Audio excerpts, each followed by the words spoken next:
Insoniyat asrlar davomida tabiatning sirli qudratidan shifo izlagan. Shunday mo'jizalardan biri asalari. Uning zahri qadimdan inson salomatligi uchun bebaho davo sifatida qadrlanib, bugungi kunda ham tibbiyotda apiterapiya nomi bilan keng qo'llanmoqda. Bo'g'im og'riqlaridan tortib, asab tizimi kasalliklarigacha bo'lgan dardlarda samarali ta'sir ko'rsatishi ilmiy jihatdan ham tasdiqlangan. Demak, savol tug'iladi. Asalari chaqishi aslida inson uchun qanday kuch manbai? Bugungi kunda qaysi kasalliklarda qo'llanmoqda va kimlarga mumkin emas?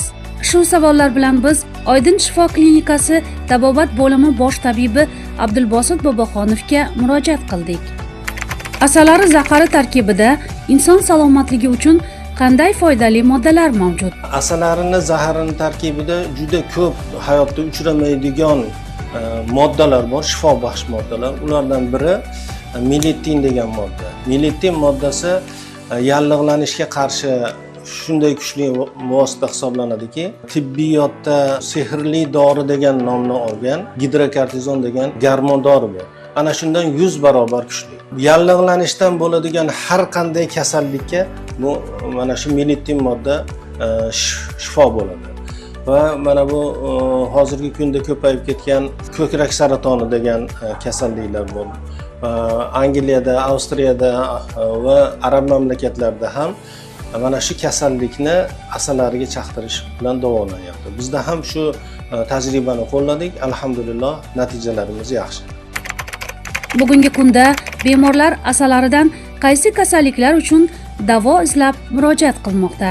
Bugungi kunda bizga murojaat qilayotganlar ko'proq oyoq og'riq, revmatizm, artrit, polartrit, artroz, suyak yemirilishi kasalligi bilan, bel og'rig'i, disk grija bilan murojaat qiluvchilar juda ko'p va alhamdulillah natijalarimiz juda yaxshi. Bunday muolajani o'tash muddati qancha davom etadi? Muolajamiz har xil bo'ladi.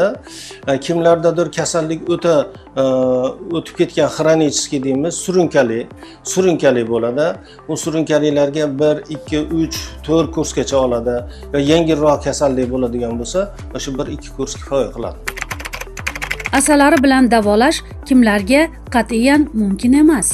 Asalari bilan muolaja qilish go'daklarga, kichkina bolalarga mumkin emas, homilador ayollarga mumkin emas va har qanday kasallikni o'ta avjiga chiqqan, kuchaygan vaqtida mumkin emas. Mana shu holatni sal orqaga qaytgan vaqtida muolajani boshlasa bo'ladi.